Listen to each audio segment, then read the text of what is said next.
Namo Bhagavate Vasudevaya. Om Namo Bhagavate Vasudevaya.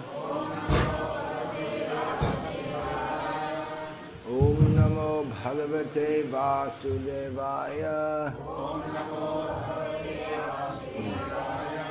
Srimad Bhagavatam, Canto 4, Chapter 26, Text 12, translation and commentary by His Divine Grace A.C. Bhakti-vedanta Swami Prabhupada.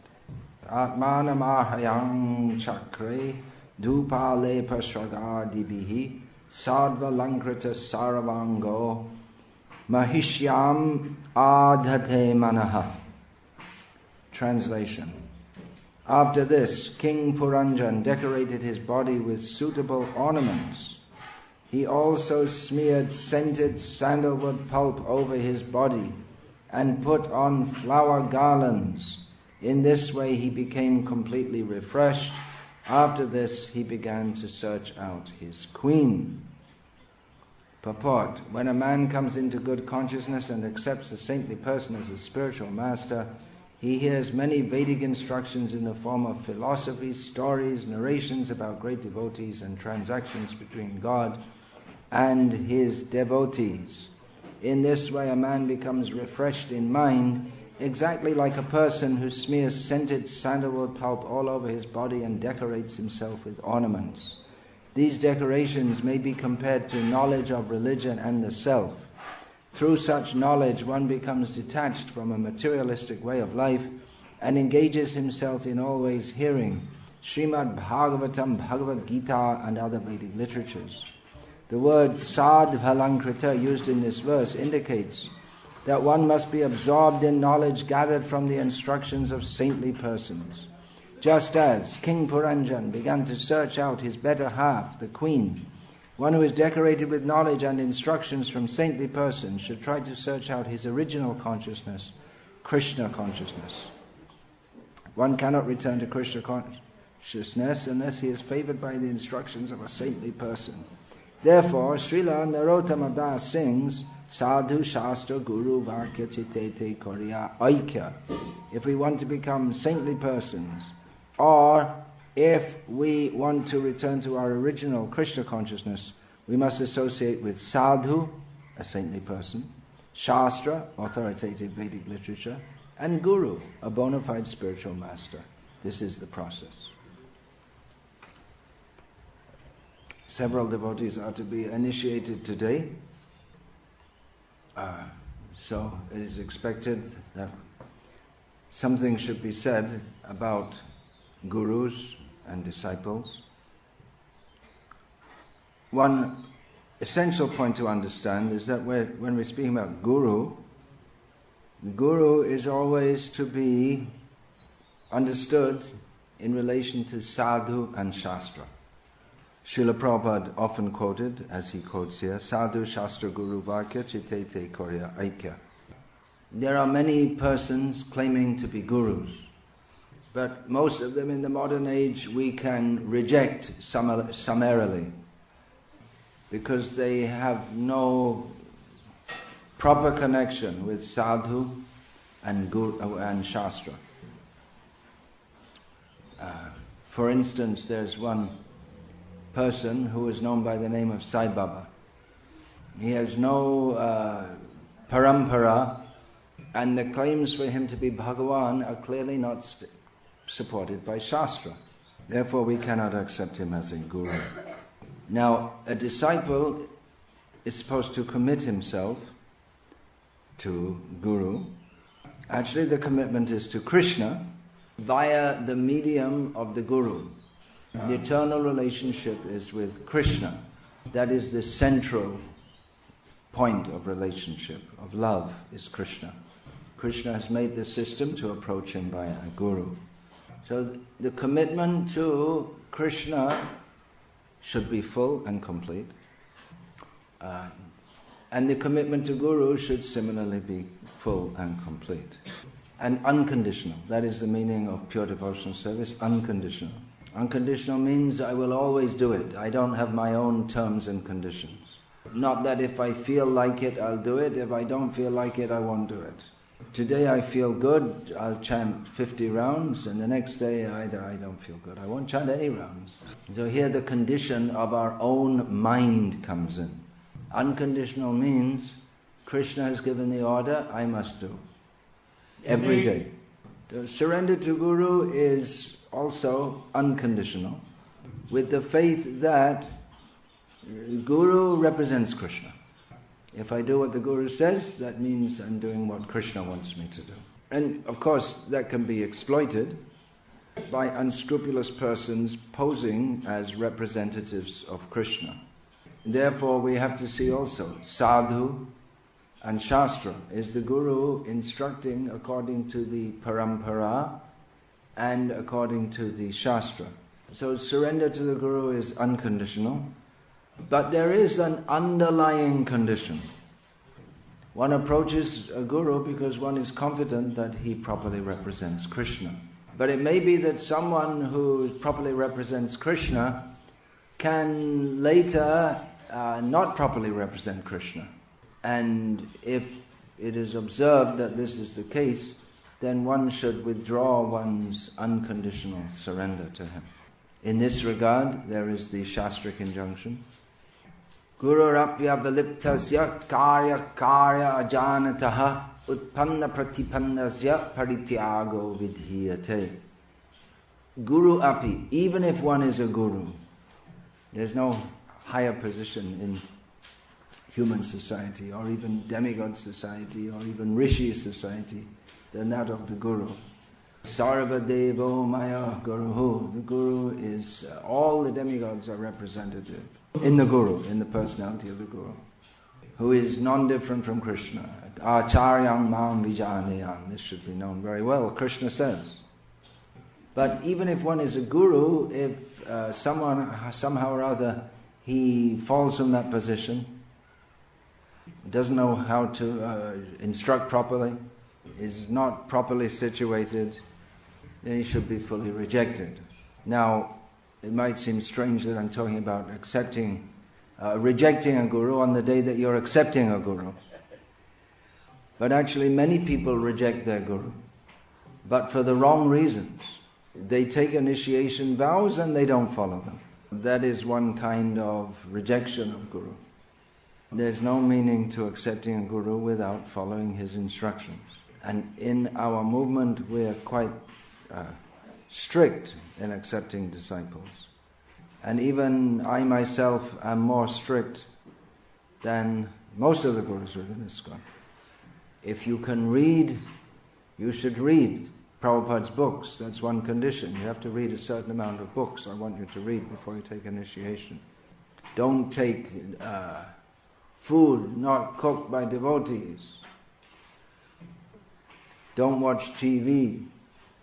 Know clearly what the four regulated principles means. No illicit sex means sexual life is only allowed for procreation of children.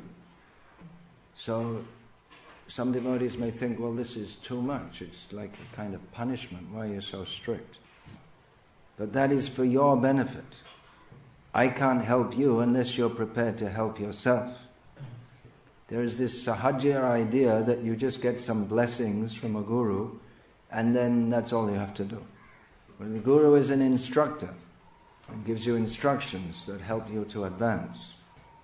If you don't want to take those instructions, then how can you advance? If you only want to take diksha, but you're not prepared to take shiksha, then it means you don't understand what is diksha.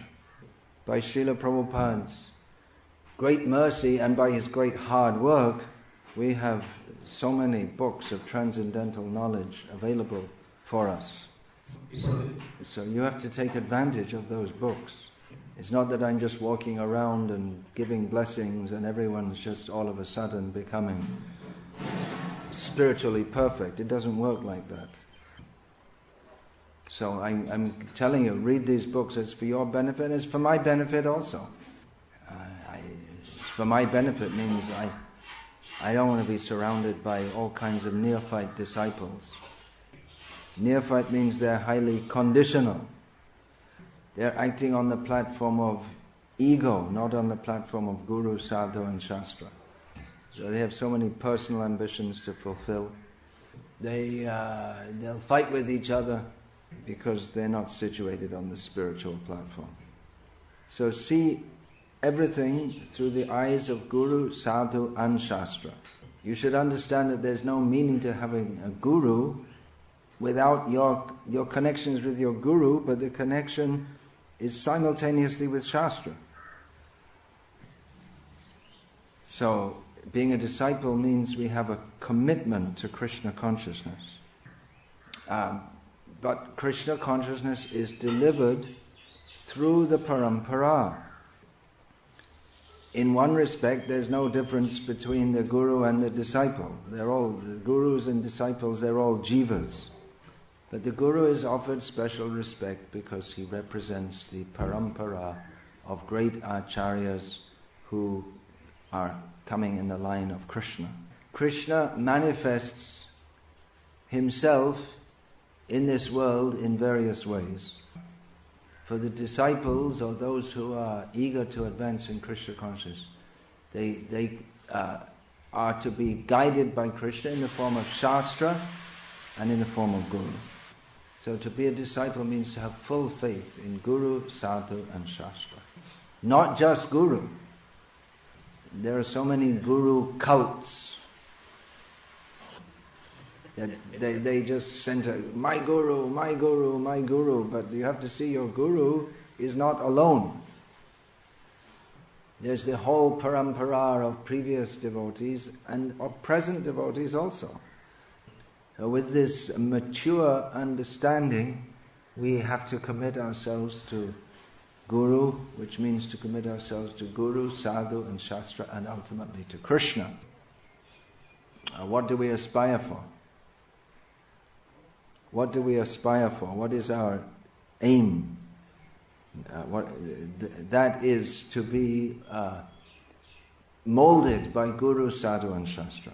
Whatever our previous aims and desires were, leave them behind. Now we have to leave them behind. Even the whole way we see the world has to change. Just like, for instance, here in Sri Lanka, there is a general state of distrust between Tamil people and Sinhala people. And I think, as far as I know, it's more pronounced here than in other parts of the island. So people from this area, who are mostly Tamil, they will tend to think Tamil good, Sinhala bad. That is an example of conditioned thinking born from the cultural background, which has got nothing to do with spiritual understanding.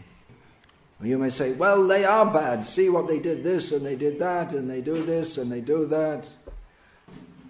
And of course the Sinhalese people, they'll say, well, the Tamils, they do this and they do that and blah, blah, blah, blah.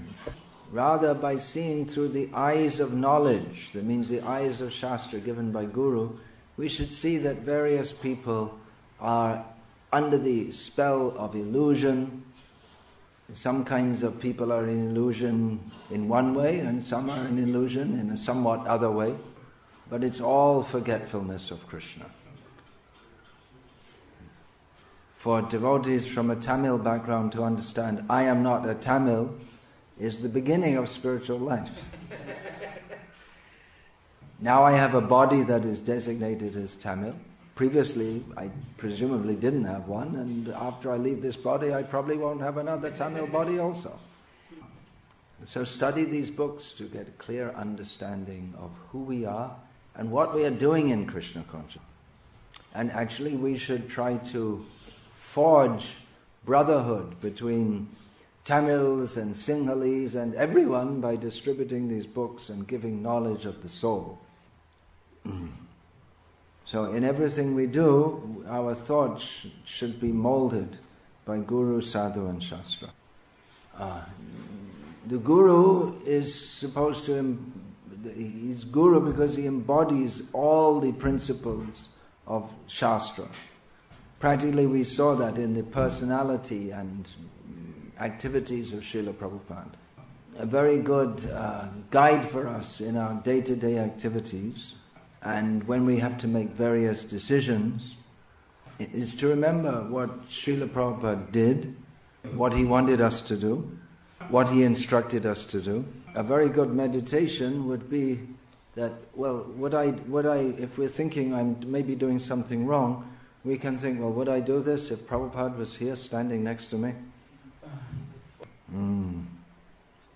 So in every act, we're to be guided by Guru, Sadhu and Shastra. It's very useful, also very helpful for us to know about Srila Prabhupada's activities, how he acted and reacted in various situations. Vajradapi kotorani, kusamapi, what is that, komal, that description of Lord Ram is given, that he could be as hard as a thunderbolt and soft as a rose. Soft as a rose, Prabhupada translated like this, it actually means soft as a flower. So sometimes we may feel like becoming angry, but we should know that Prabhupada didn't just become angry because he was in a bad mood, but sometimes he would become angry for the sake of serving Krishna. In America, there's a well-known saying, and it's become so well-known that it's written in initials all over the place. There's a saying which has become so well-known that you'll see it written in initials on people's clothing, on walls. It's WWJD. What would Jesus do?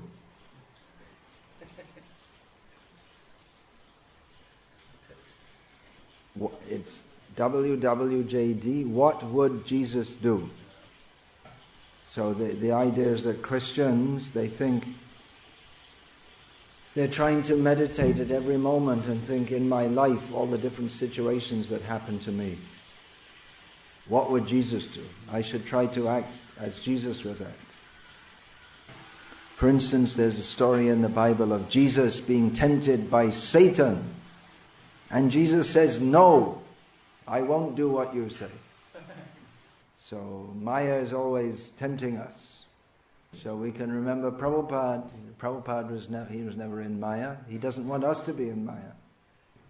At every moment we have to make decisions.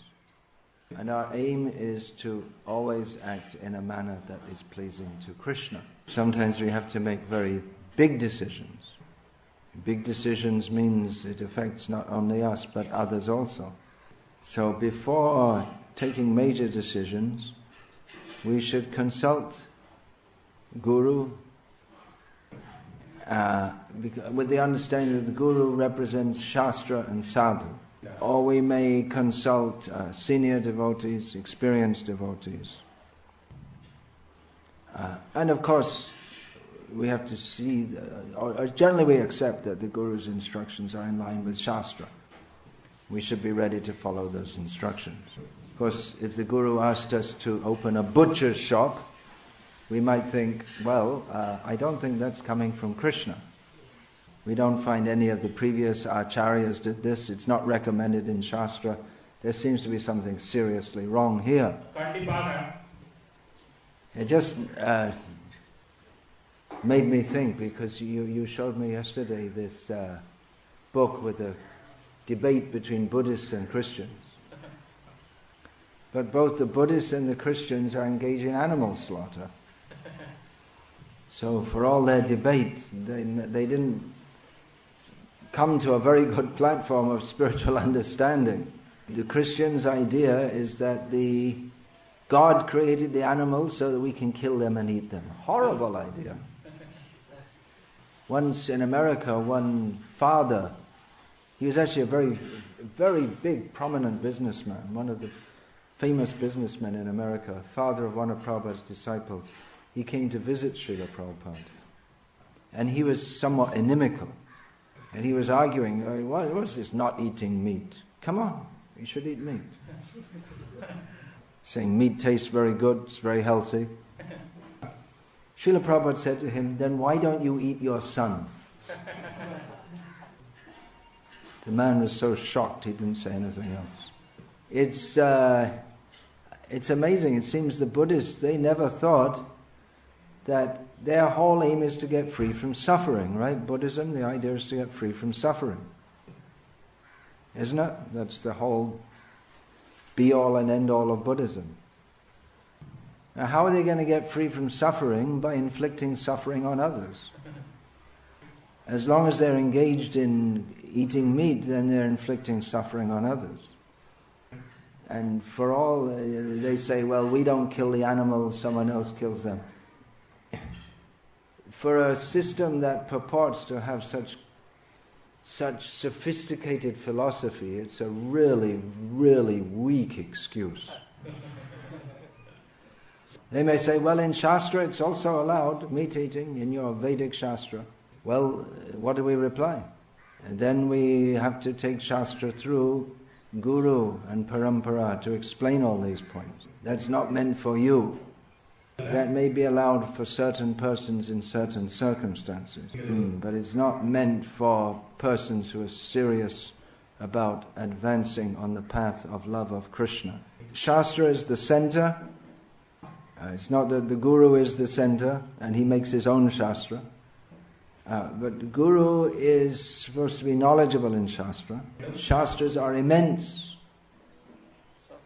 vast, vistaram. So who can know everything and understand everything?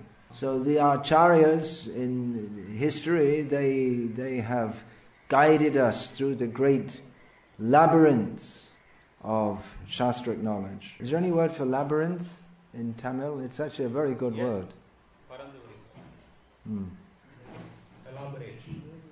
Yeah, it's a very good word because it's like a maze in 3 dimensions. It's a maze in 3 dimensions. So you go and you don't know where you're going, and it's very complex, and you may go a long way and then find you're not going anywhere. It's very frustrating. So in the same way, one may follow some philosophical line through Shastra and go for lifetimes exploring it and not get anywhere. You end up in a dead end. The acharyas, they find the essence of Shastra and guide us in that. And the Guru means he doesn't personally study every Shastra, it's not possible. But he takes what's given by the previous acharyas and teaches that. And he may also consult at some point what is in Shastra, or he may consult with fellow devotees. But it's not just a matter of reading the law book, you should do this, you should do that, not do this, not do that. But one who understands the purpose of Shastra and is sincere to live according to that and guide according to that, Krishna directs such a devotee to give proper direction to others. Now, one question that's often asked, what is the meaning of this statement? Chokhudano deloje janme janme prabhuse. Who has given me eyes. That doesn't mean eye camps. That means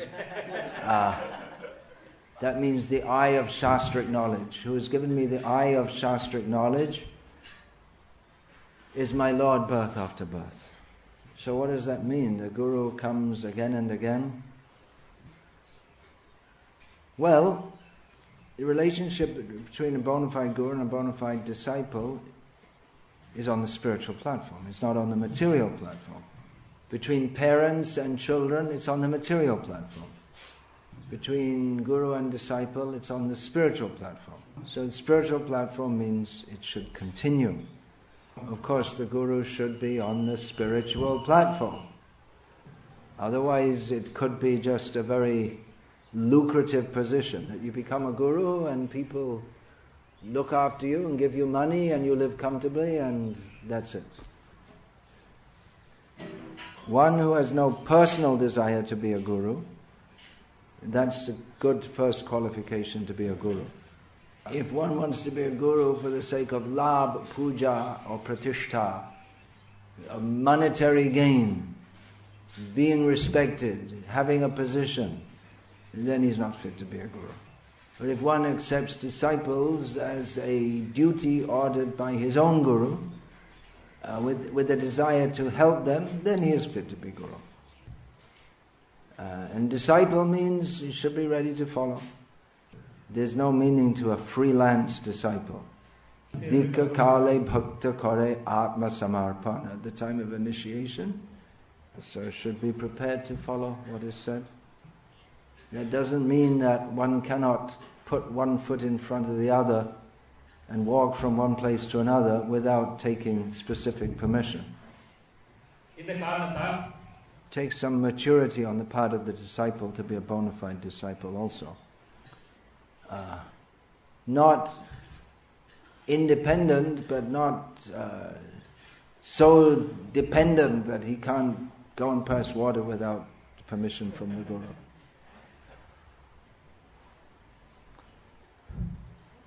So, Dhyang Stuvang Stasya Yashastri Sandhyam. One meditates on the glories of the Guru at the 3 sandhyas, 3 times a day. So that's a spiritual relationship, and that which is spiritual is eternal. It's also very relishable and sweet. Materialistic people, they may also consider their relationships very relishable and sweet, and thus they lament if their wife, their dearly beloved wife or their dearly beloved son passes away. The sweetness of the relationship in material existence that always turns to poison. Either the persons who loved each other, they fight with each other after some time, or the attachment to each other is broken by death, and thus they lament. But the spiritual relationship continues. Exactly how it continues, that Krishna will see. Srila Prabhupada was advised by a librarian in Delhi that to write books rather than, or at least as a supplement to publishing a magazine. Srila Prabhupada recognized, this is my Guru speaking through this librarian. Bilva Mangal Thakur accepted a prostitute as his Guru. A prostitute cannot be a Guru. But because she advised him to be attached to Krishna, he found in those words of the Guru, not in every action of the Guru, but in those words, the presence of his Guru, his eternal Guru. So definitely the relationship between Guru and disciple is eternal if we sincerely want it to be. Exactly how that will manifest, that Krishna will arrange. In the spiritual world, there are also leaders and followers. So I can answer that in a general way. Srila Prabhupada also said that the Acharya goes from universe to universe preaching Krishna consciousness, and his associates go with him. So we may join in another universe also. So several of you had to accept initiation a little later. So congratulations to all of you on having come to this point. You can be very grateful to those devotees who have helped you to come to this point. It's not that by taking initiation one immediately becomes perfect. It is the beginning of one's full commitment in Krishna consciousness. There are many challenges ahead. We can face those challenges with the help of Krishna, taking help, necessary help from Guru, Sadhu and Shastra. Hare Krishna. Is there any question, please?